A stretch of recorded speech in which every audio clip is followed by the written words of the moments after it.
One clerk flagged a planet for being late on grain shipments. That planet was supposed to stay hidden. The Imperium had spent 10,000 years making sure no one remembered it existed. But he followed the rules. He did exactly what he was trained to do. And because of that, 4 billion people died. How does someone get promoted for ending a world? I was never meant to be remembered. My name is Halrix Morn, and I was an Adept Inspector, 3rd class in the Administratum's Compliance Verification Division, subsector Obscurus, a position so minor that most of my colleagues could not recall my face even after years of service alongside me. I processed reports in a windowless chamber aboard the orbital station Sanctus Veritas. My days measured not in hours but in the rhythm of keystrokes, the hum of cogitator arrays, and the slow accumulation of parchment that turned my fingertips gray with ink and dust. I was one among millions, a single neuron in the vast and indifferent mind of the Imperium, and I performed my function with the quiet devotion expected of those who serve without glory.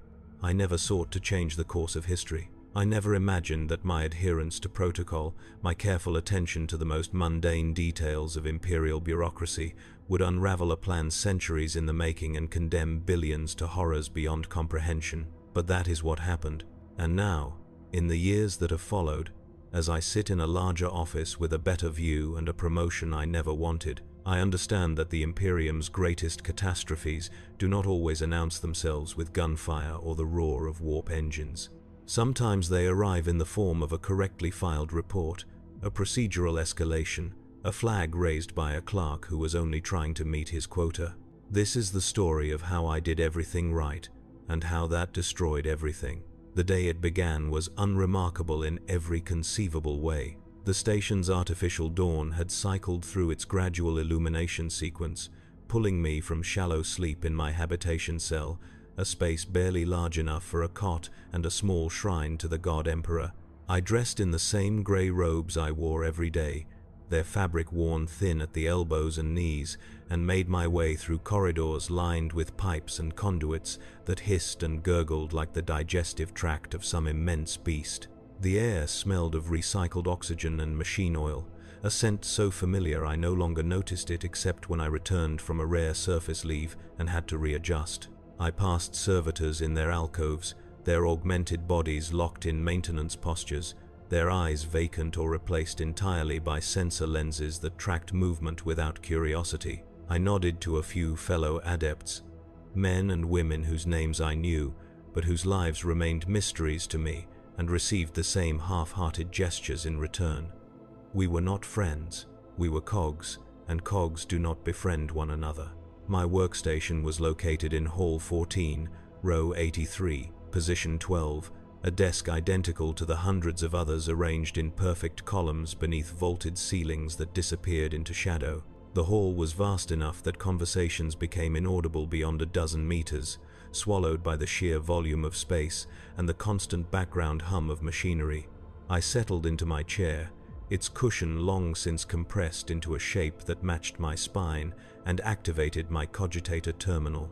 The screen flickered to life, displaying the same interface I had stared at for the past 8 years, a grid of data fields and status indicators that would dictate the course of my day. I logged in with my personal cipher, a sequence of 17 characters I had memorized so thoroughly that my fingers moved through it without conscious thought, and waited as the system retrieved my assigned workload. 347 compliance reports awaited verification. The number was high, even for me, a consequence of the Indomitus Crusade's relentless expansion into regions of space that had been cut off from the Astronomicon for millennia. Every world reclaimed, every population brought back into the fold, generated paperwork that flowed upward through the administratum's hierarchy like blood through veins, and it was my job to ensure that the tithe assessments, population counts, and resource allocations matched the expected parameters. I began with the first report, a mining colony in the Gaia Reach that had submitted its quarterly production figures 3 days late. The delay was minor, well within acceptable margins, but protocol required that I note it in the file and forward a reminder to the planetary governor. I did so, my fingers moving across the keypad with the mechanical precision of long practice, and moved to the next. A hive world in the Caledon sector had reported a population decrease of 2% due to plague, a figure that required cross-referencing with Medicaid records and ecclesiarchy death rites to verify authenticity. The numbers aligned. I approved the report. The next was a feral world petition for reclassification based on recent technological uplifts introduced by visiting Mechanicus priests, a request that would require review by a senior adept and was therefore outside my purview. I flagged it for escalation and continued. The work was tedious, mind-numbing in its repetition, but I took a strange comfort in it. In a galaxy where uncertainty was the only constant, where worlds burned and empires rose and fell in the span of a heartbeat, there was something reassuring about the orderly progression of data, the knowledge that each report represented a small piece of the Imperium's vast machinery functioning as intended. Hours passed. I paused only to sip from a cup of recaf that had gone cold, its bitter taste barely registering as I swallowed. Around me, the hall hummed with the activity of hundreds of other adepts, each absorbed in their own work, each contributing to the endless processing of information that kept the Imperium alive. I thought of us as priests of a sort, though I would never have said so aloud. We did not wield weapons or command fleets, but we served the Emperor in our own way, maintaining the systems that allowed his armies to march and his worlds to prosper. It was humble work, but it was necessary work, and I had long ago made peace with the fact that my contributions would never be celebrated or even acknowledged. I was content to be forgotten, to serve in obscurity until age or infirmity rendered me unfit, at which point I would be quietly retired and replaced by another adept who would sit in the same chair and perform the same functions. That was the way of the administratum. That was the way of the Imperium. The report that changed everything appeared on my screen at approximately hour 6 of my shift.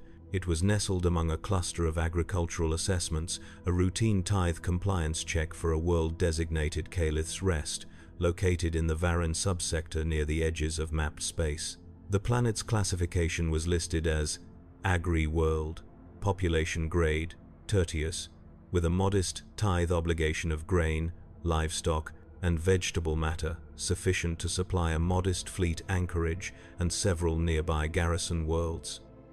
According to the file, Calith's Rest had been rediscovered 12 years prior during the initial waves of the Indomitus Crusade, its population having maintained a semblance of imperial culture despite millennia of isolation. The world had been quietly folded back into the administratum's records, its tithes assessed and collected without incident. Until now, the most recent tithe shipment, scheduled to depart 18 months prior, had not arrived. There was no accompanying explanation, no communique from the planetary governor, no distress beacon or request for extension, just silence. I frowned at the screen, my fingers hovering over the keypad. Delayed tithes were not uncommon, particularly from worlds in the process of reintegration, but the absence of any communication was irregular. Protocol dictated that I flag the file for follow-up, a simple matter of sending an inquiry to the local administratum liaison and requesting clarification. But as I reviewed the file more closely, I noticed another irregularity.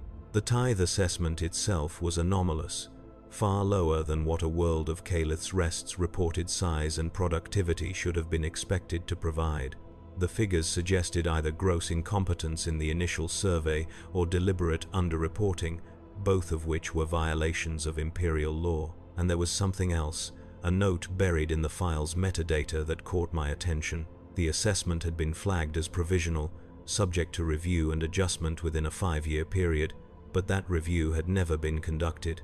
The world had simply been allowed to exist in a state of limbo, neither fully compliant nor fully delinquent, for over a decade.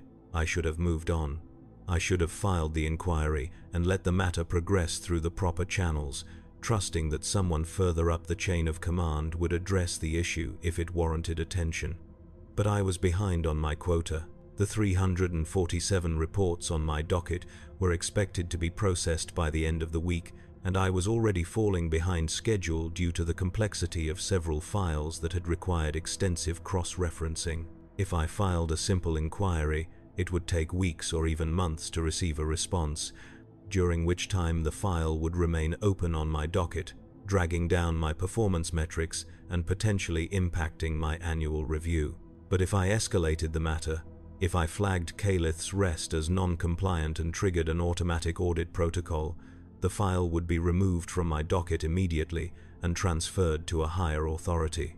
My quota would be met, my metrics would improve, and I could move on to the next report without delay. It was a decision born entirely of administrative convenience, a shortcut that would save me a few hours of work and keep my record clean. I did not think of the consequences. I did not consider what an audit might entail for the people of Calith's Rest, or what the lack of communication might signify. I simply saw an opportunity to meet my quota and took it. I flagged the file. The system acknowledged my input with a soft chime, and the file disappeared from my screen, transferred to the Escalation Processing Division for review. I felt a small measure of relief, the kind that comes from checking off a task and moving forward, and returned my attention to the next report. I did not think about Calith's Rest again for the rest of the day. It took 3 days for the first response to arrive. A terse message from a senior adept in the Escalation Processing Division informing me that my flag had been reviewed and deemed valid. An audit team would be dispatched to Calith's Rest to investigate the delayed tithe and reassess the world's compliance status. The message included a commendation for my diligence, a small notation that would be added to my personnel file and might, in some distant future, contribute to a minor promotion or salary increase. I read the message with mild satisfaction, pleased that my judgment had been vindicated, and filed it away. The matter was out of my hands now, and I returned to my work with the knowledge that I had done my duty. The second response arrived 6 days later, and it was not a message, but a summons. I was called to the office of Magister Prefect Yalen Kaur, a senior administrator whose domain encompassed the entire Compliance Verification Division and whose attention I had never before warranted. The summons was delivered by a servo skull, its parchment clutched in skeletal fingers, and the wording was formal and terse, instructing me to present myself at the Magister Prefect's chambers within the hour. I felt a flicker of unease as I read it, a cold prickling at the base of my skull that I could not quite explain. Summons from senior administrators were rare, and they seldom boded well for those who received them.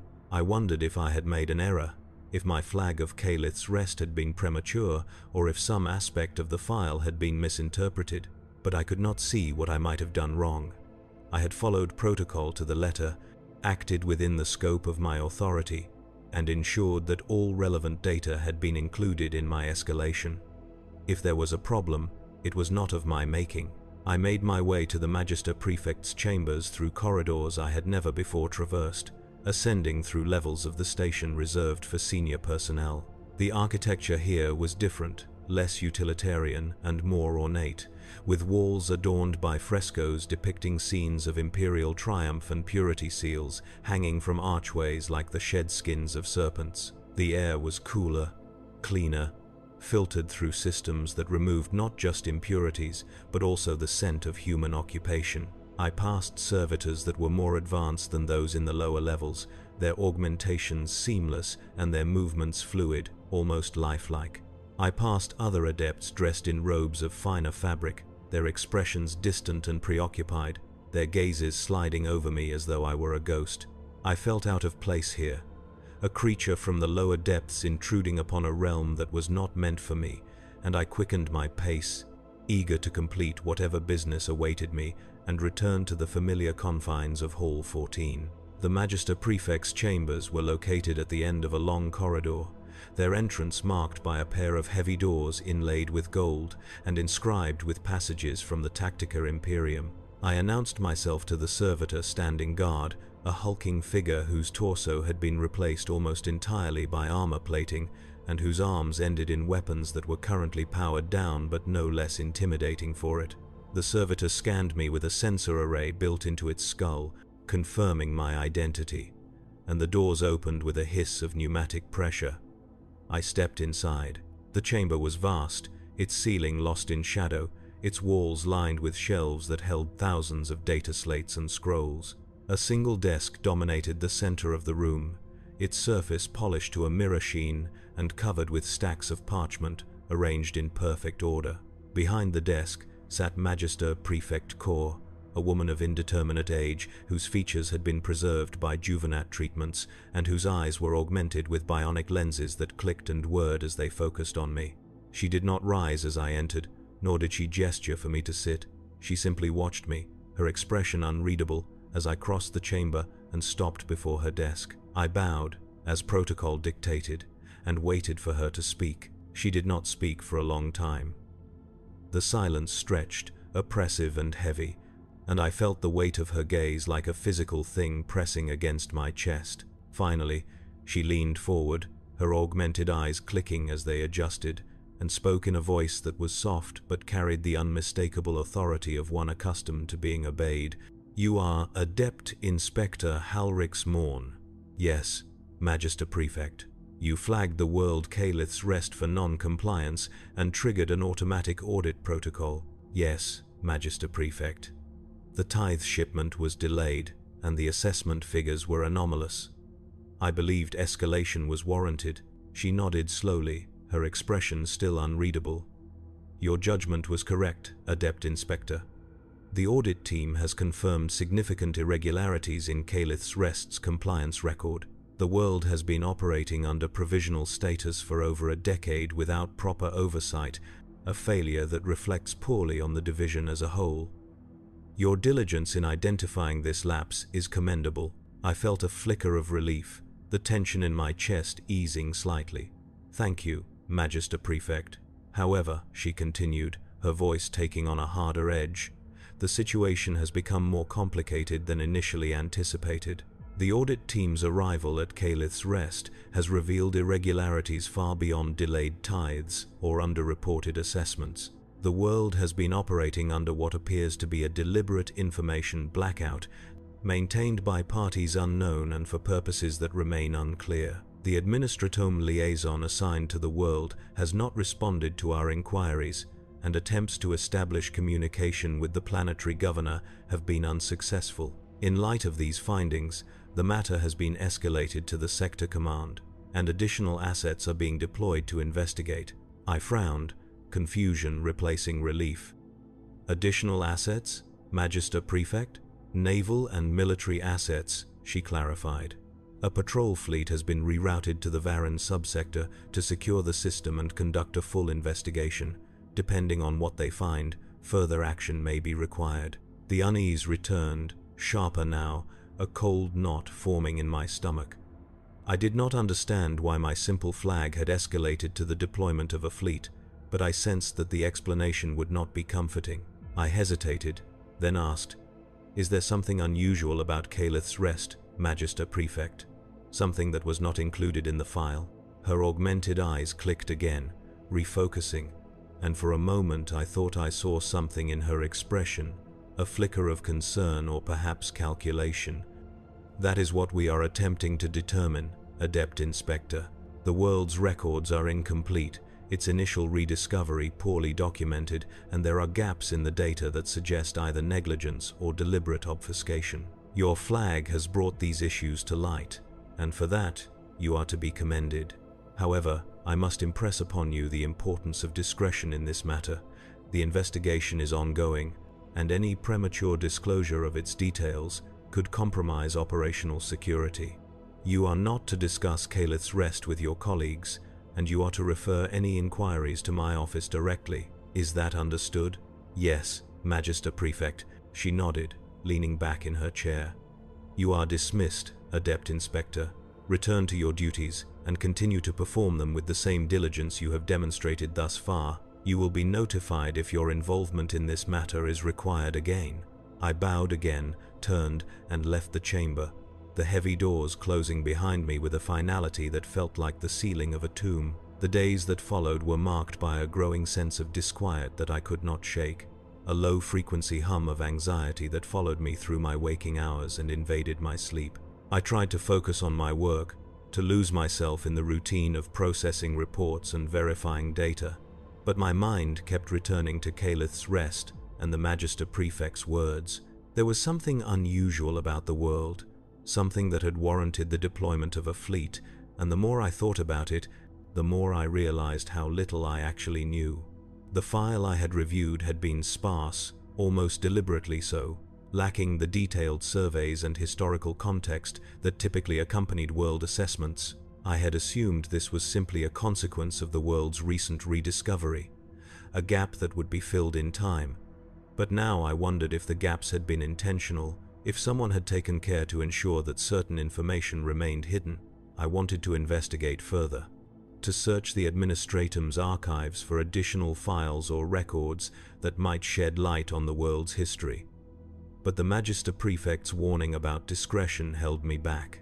I did not want to risk drawing attention to myself, did not want to be seen as overstepping my authority or meddling in matters beyond my remit, and so I waited, checking my terminal each day for updates or new instructions, and found none. The matter had moved beyond me, absorbed into the vast machinery of the administratum's higher echelons, and I was left to wonder what was happening in the Varan subsector and whether my flag had set something irrevocable into motion. The first reports began to filter down 3 weeks later, not through official channels but through the informal networks of gossip and rumor that permeated every level of the administratum. I heard whispers in the habitation corridors, fragments of conversation overheard in the refectories, and saw the furtive glances of my colleagues as they discussed matters they were not supposed to know. The patrol fleet dispatched to Calith's Rest had arrived in the system and established orbit around the world, but their attempts to make contact with the surface had been met with silence. No transmissions, no signals, no signs of life. The fleet's commander had dispatched landing parties to investigate, and what they found had prompted an immediate request for reinforcements. The world was not deserted, but it was not normal either. Something was wrong, something that required military intervention, and the details were being kept under the strictest secrecy.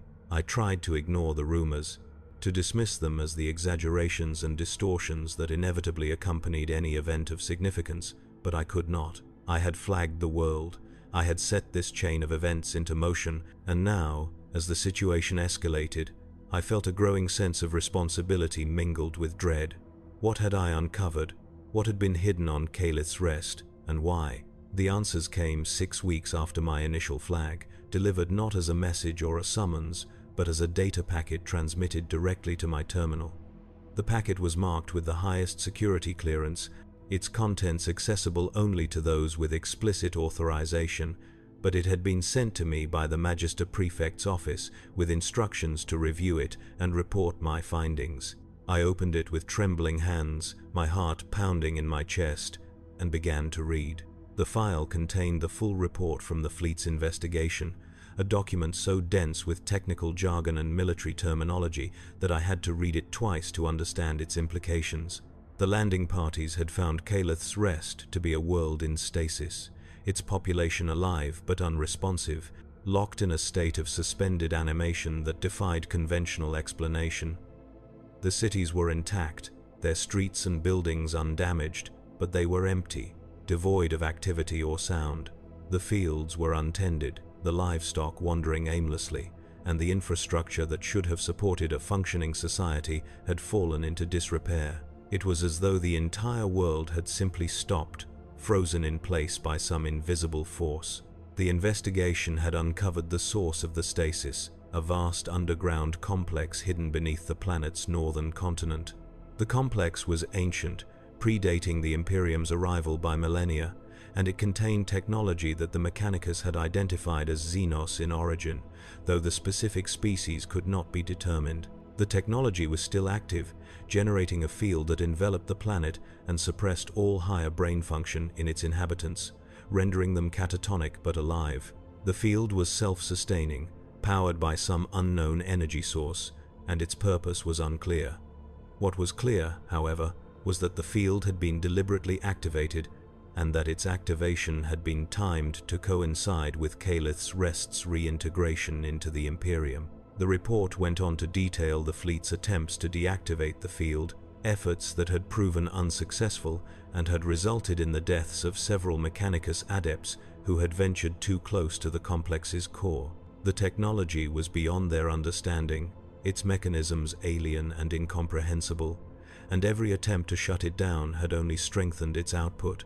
The fleet's commander had made the decision to withdraw and request assistance from the Inquisition, a decision that had been approved by Sector Command and was now being implemented. An inquisitorial delegation was en route to Calith's Rest, their arrival expected within the month. But that was not the worst of it.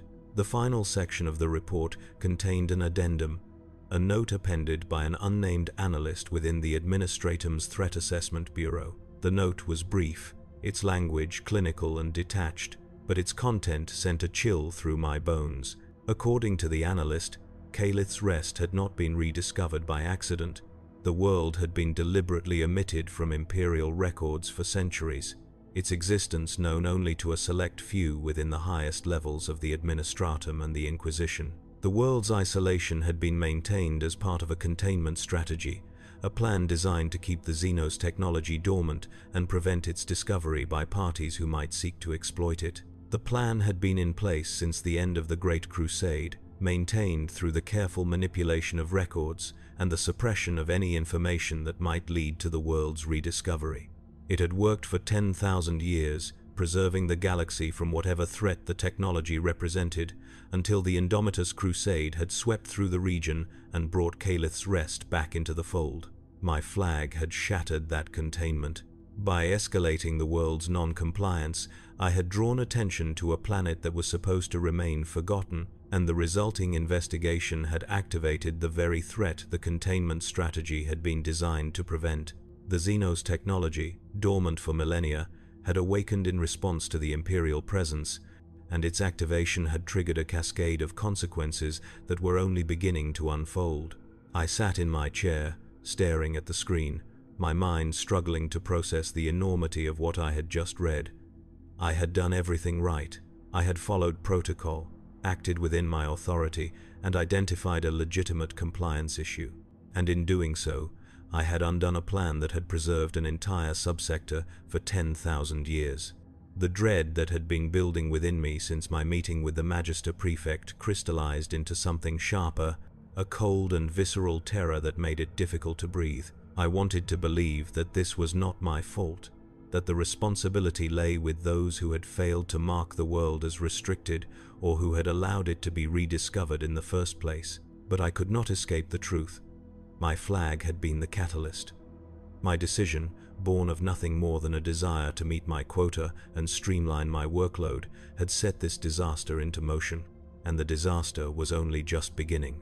The inquisitorial delegation arrived 4 weeks later, their ship dropping out of the warp at the edge of the Varan subsector and making its way to Calith's Rest with a speed that suggested urgency. The delegation was led by Inquisitor Valeska Thorn, a woman whose reputation preceded her, a hunter of Xenos threats, and a zealot whose methods were as ruthless as they were effective. She brought with her a retinue of agents, acolytes, and specialists, as well as a detachment of Adeptus Astartes from the Silver Templars chapter, warriors whose presence indicated the seriousness with which the Inquisition regarded the situation. The fleet in orbit around Calith's Rest was placed under her command, and she immediately ordered a cordon established around the planet, prohibiting any further landings or transmissions until the threat could be properly assessed. I learned of her arrival through official channels, a brief communiqué sent to all personnel involved in the Calith's Rest investigation, informing us that the matter had been transferred to inquisitorial authority and that we were to provide any requested support. The communiqué included no details, no explanation of what Inquisitor Thorn intended to do or what her assessment of the situation might be. It was simply a notification, a formality that acknowledged our involvement while making it clear that we were no longer in control. I returned to my work, trying to focus on the reports that continued to accumulate on my terminal, but I found it increasingly difficult to concentrate.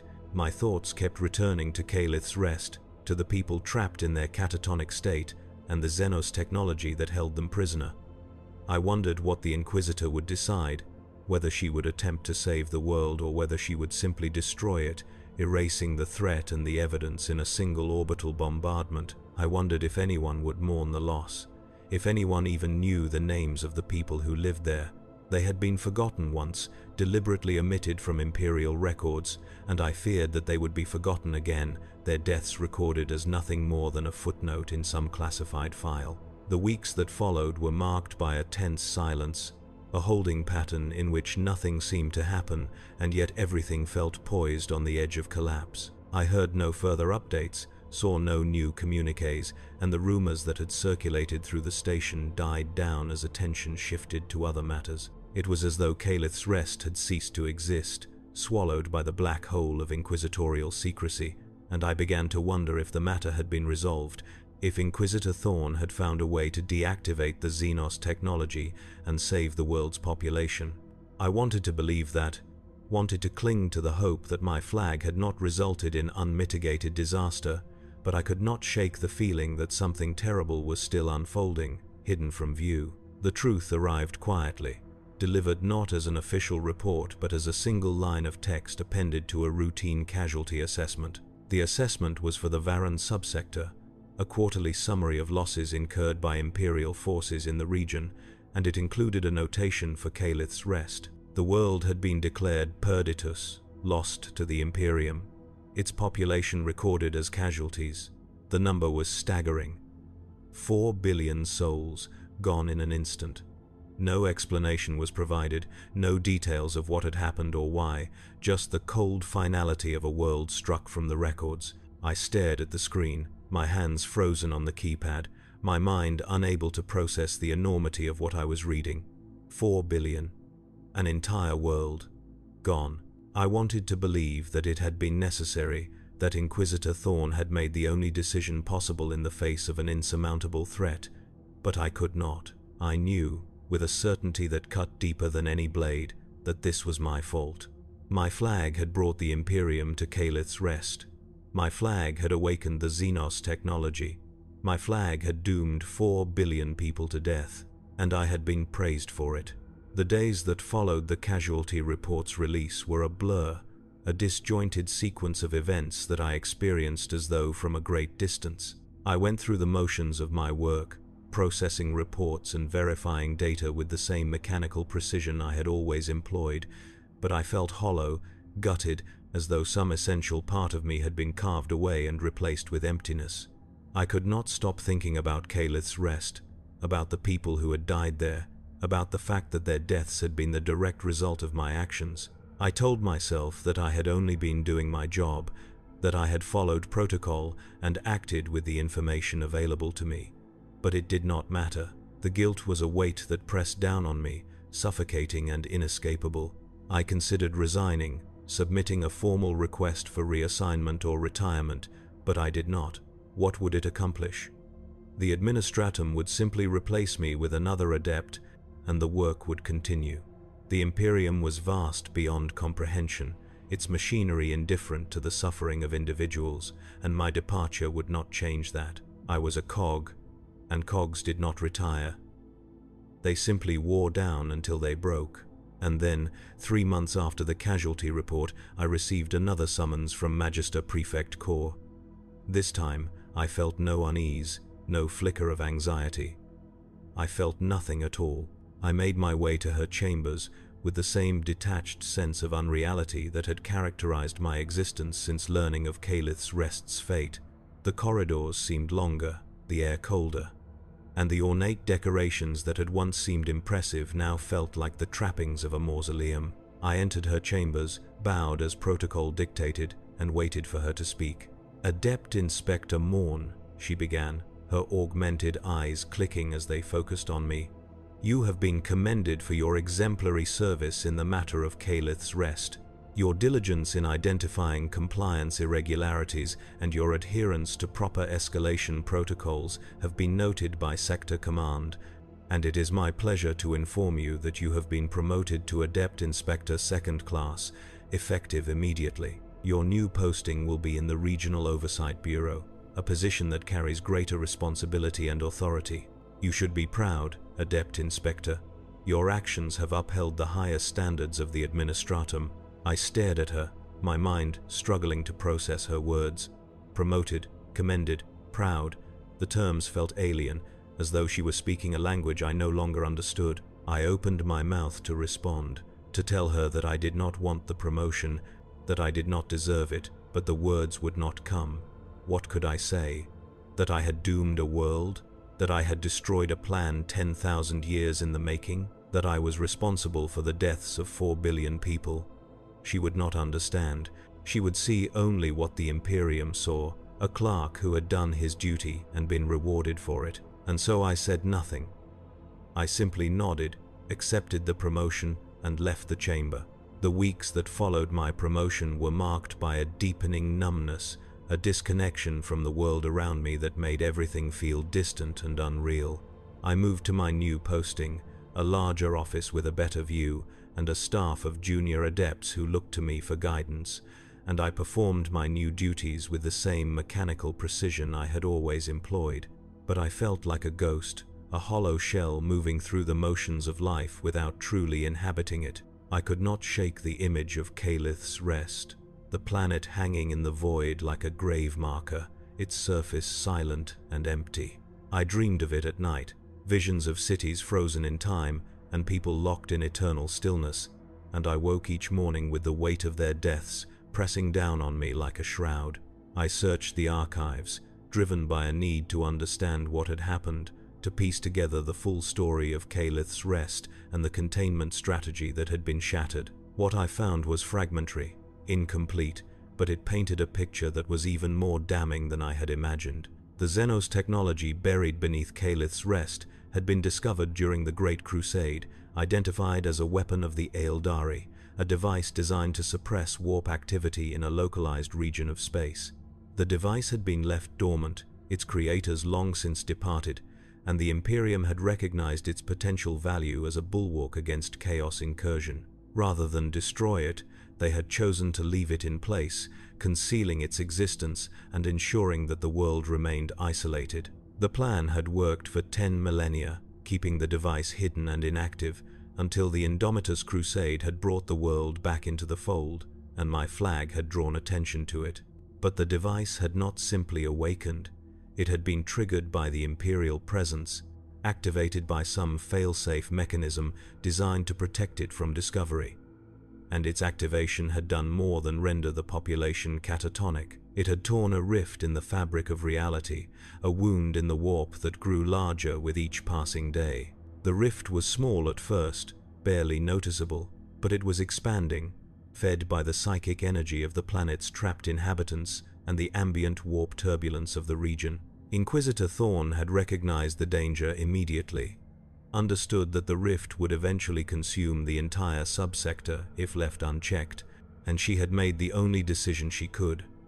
She had ordered an exterminatus, a planetary bombardment that reduced Calith's Rest to ash and sealed the rift before it could grow beyond control. 4 billion lives sacrificed to prevent a greater catastrophe.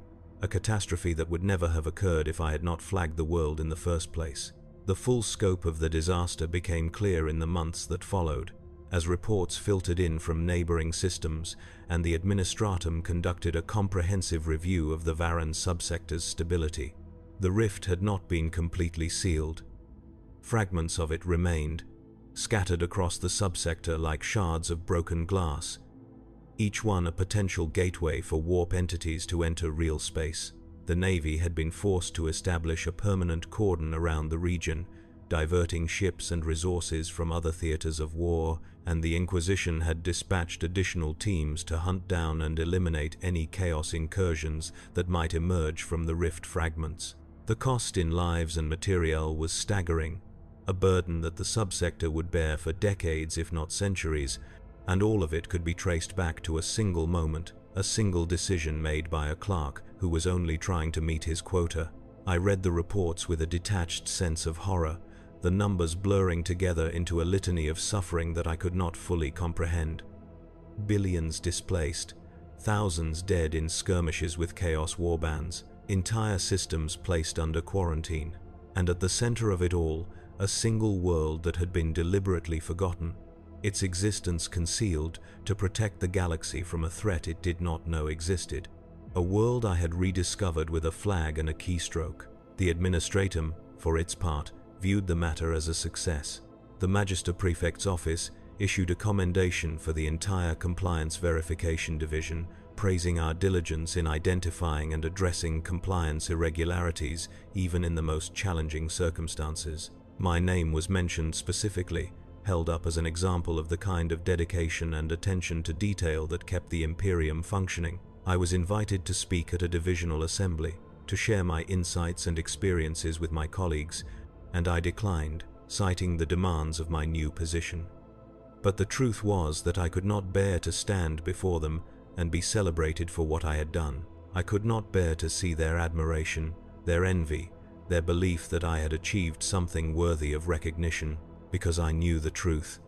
I knew that the Imperium's greatest disasters were not always the result of malice or incompetence, but of diligence, of correct procedures applied in the wrong place at the wrong time. I knew that the machinery we served was so vast, so complex, that no single person could see the full picture, that even the most well-intentioned actions could have consequences that cascaded outward like ripples in a pond, growing larger and more destructive with each passing moment.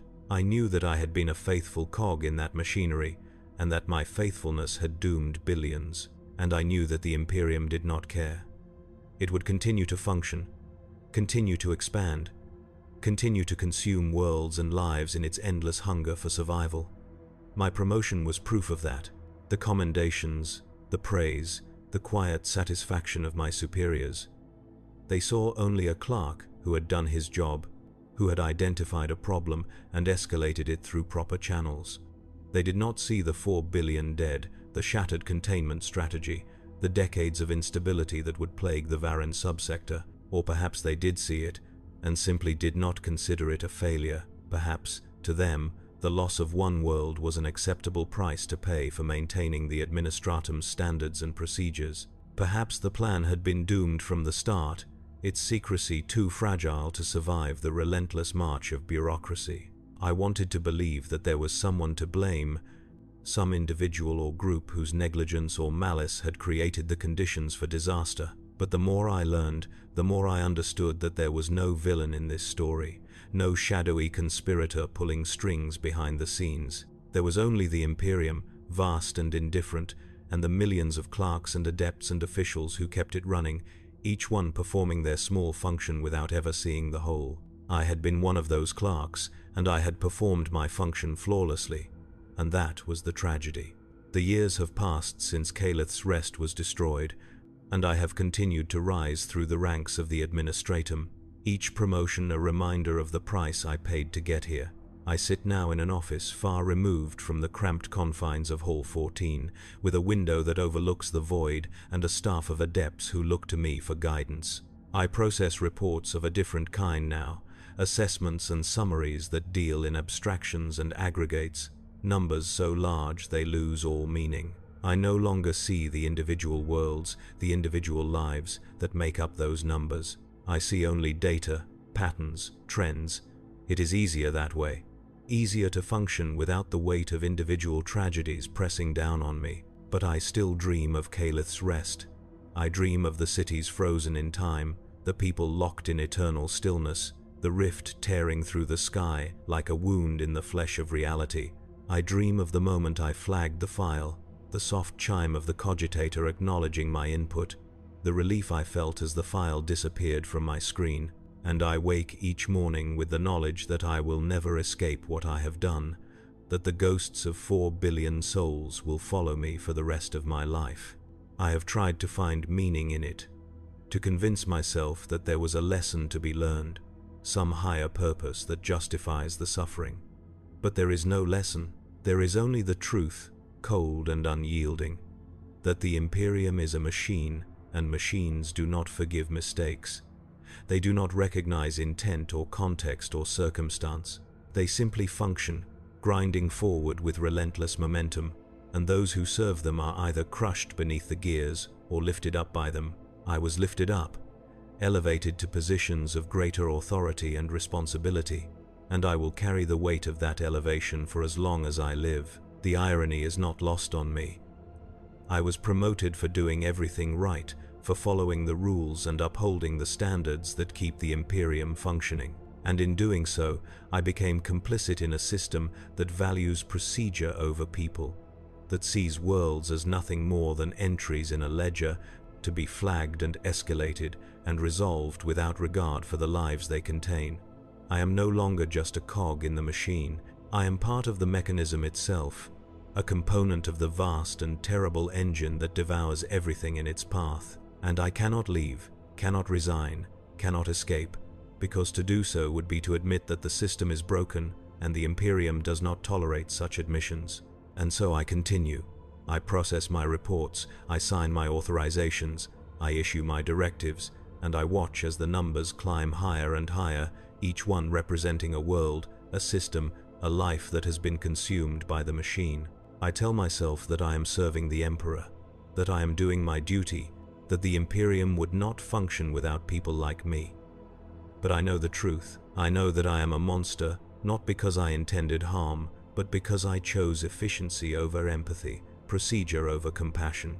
I know that the administratum is filled with monsters like me, men and women who perform their functions with diligence and precision and never once stop to consider the consequences of their actions. And I know that this is how the Imperium survives, by grinding forward without pause, without reflection, without mercy. There are moments, rare and fleeting, when I allow myself to wonder what would have happened if I had made a different choice, if I had filed a simple inquiry instead of escalating the matter, if I had taken the time to investigate further, to search for the missing context that might have revealed Calith's Rest's true nature, if I had simply moved on to the next report and let the world remain forgotten. Would the containment strategy have held? Would the 4 billion people of Calith's Rest still be alive, their world hidden in the shadows where it belonged? Or would the disaster have unfolded anyway, triggered by some other clerk in some other division who made the same decision I did? I will never know, and that uncertainty is perhaps the cruelest punishment of all. The knowledge that my guilt may be justified, or it may be meaningless, that I may be the architect of a catastrophe, or simply the unfortunate catalyst for something that was always going to happen. The Imperium does not allow for clarity, does not offer the comfort of certainty. It simply grinds forward, and we are left to make sense of the wreckage in its wake. I have stopped trying to make sense of it. I have stopped trying to find redemption, or absolution, or any kind of peace. I have accepted that I will carry the weight of Calith's Rest for the rest of my life, that I will wake each morning with the ghosts of 4 billion souls pressing down on me, and that I will continue to serve the Imperium because there is nothing else I know how to do. I am a clerk, a functionary, a cog in the machine, and cogs do not retire, they simply wear down until they break. But I will not forget. I will not allow the memory of Calith's Rest to fade, to be swallowed by the black hole of bureaucracy and secrecy that consumes so much of the Imperium's history. I will carry it with me, a wound that never heals, a reminder of what happens when procedure and protocol are allowed to override compassion and context. I will carry it as a warning, though I know the warning will never be heeded, that the machine will continue to grind forward regardless of what I or anyone else might say, because that is the nature of the Imperium. It does not learn, it does not adapt, it simply endures, consuming everything in its path, and the best we can hope for is that we are not crushed beneath its wheels. I was never meant to be remembered, but I will remember. For as long as I live, I will remember Calith's Rest and the 4 billion souls I condemned with a keystroke. The inquisitorial reports continue to come in, sporadic and heavily redacted, but they paint a picture of ongoing instability in the Varren subsector. The rift fragments have proven more resilient than anticipated, their presence warping the local warp currents and creating navigational hazards that have isolated several systems. Chaos warbands have taken advantage of the disorder, launching raids against vulnerable worlds and establishing footholds in regions that were once firmly under Imperial control. The Navy's cordon holds, but it is stretched thin, and there are whispers that the Inquisition is considering more drastic measures, perhaps even declaring the entire subsector perditus and withdrawing Imperial forces to more defensible positions.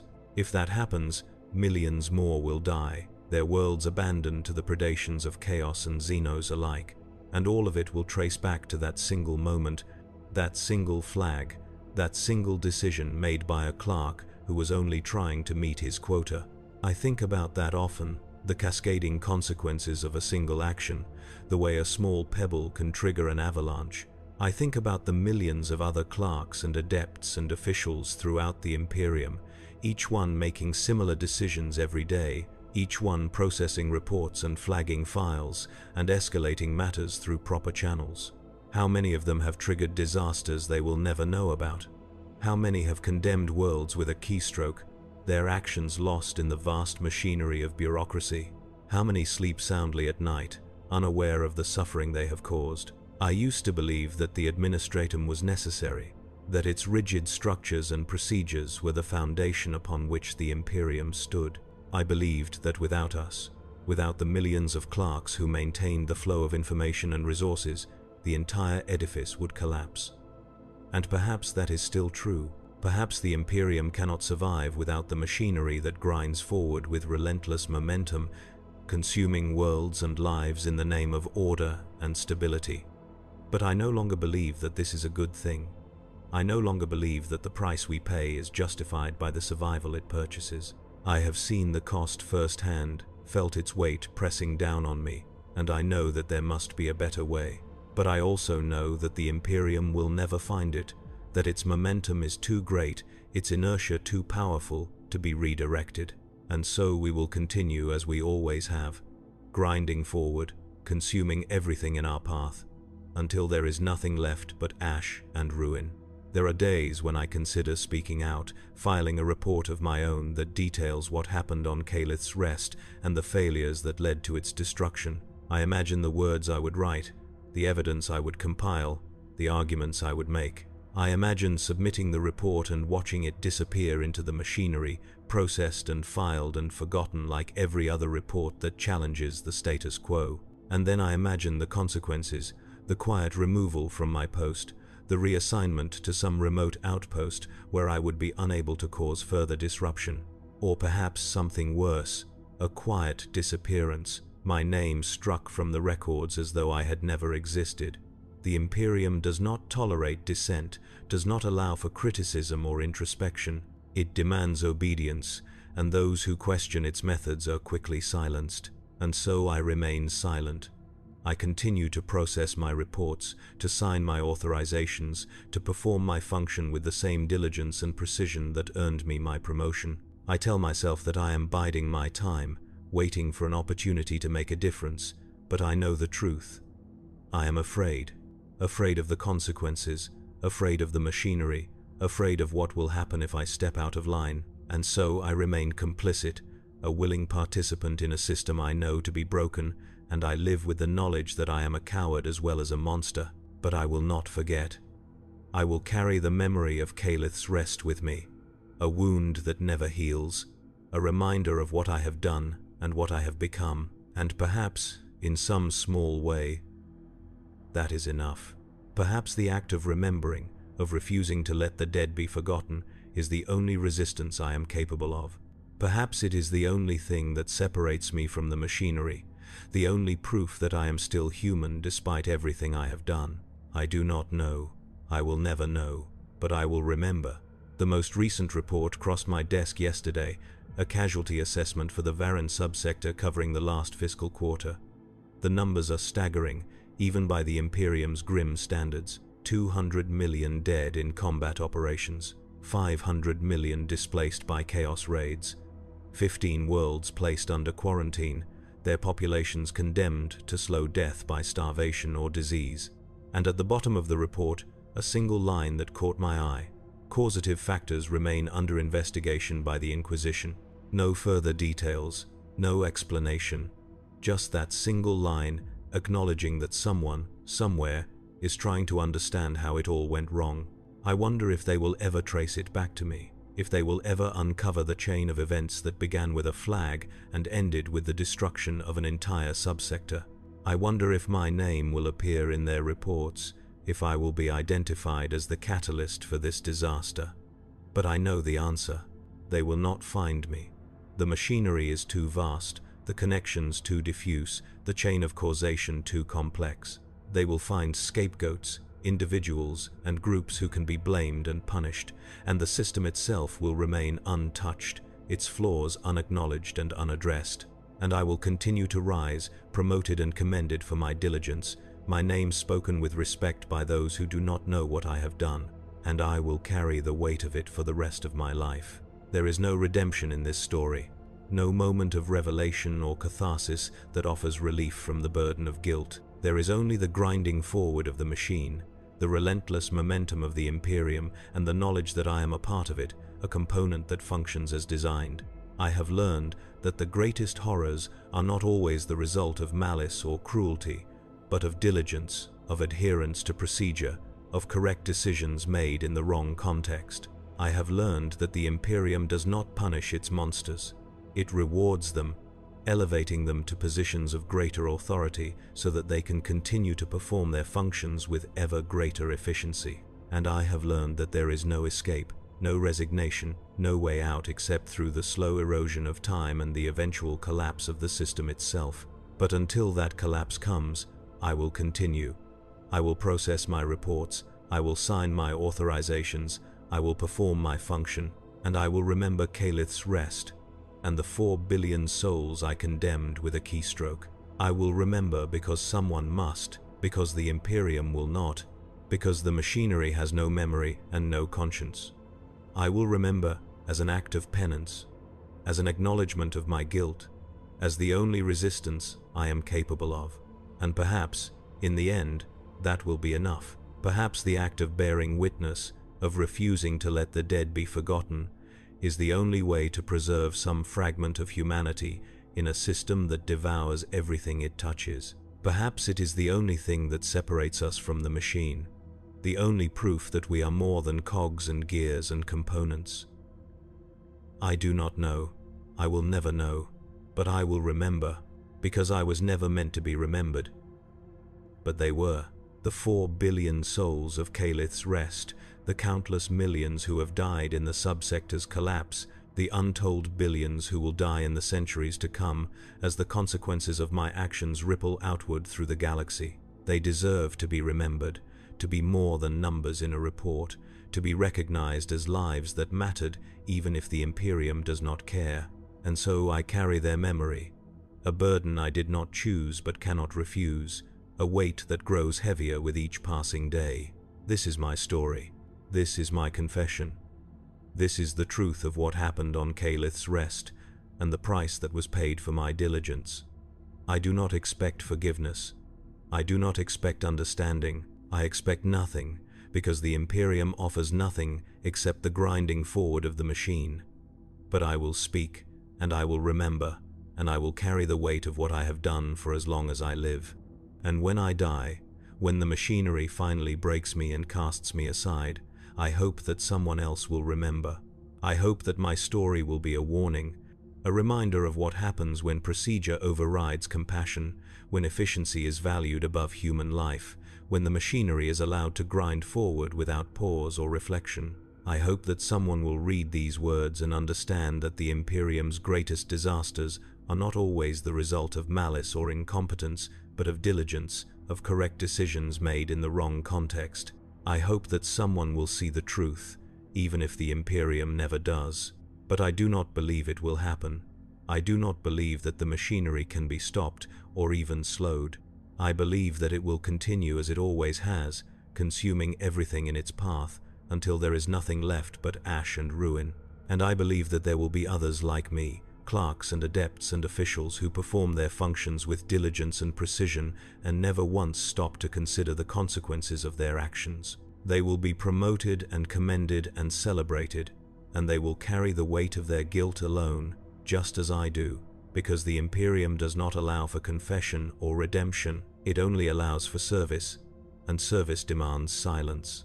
And so I remain silent, except for these words, this confession that will never be read, this warning that will never be heeded. I remain a cog in the machine, a component that functions as designed, a monster who was created by the very system he serves, and I will continue to serve, because there is nothing else I know how to do, because the Imperium does not offer alternatives, because the machinery grinds forward and I am carried along with it. But I will remember. For as long as I live, I will remember Calith's rest and the 4 billion souls I condemned with a keystroke. I will remember as an act of penance, as an acknowledgement of my guilt, as the only resistance I am capable of. And perhaps, in some small way, that will be enough. Perhaps it will have to be.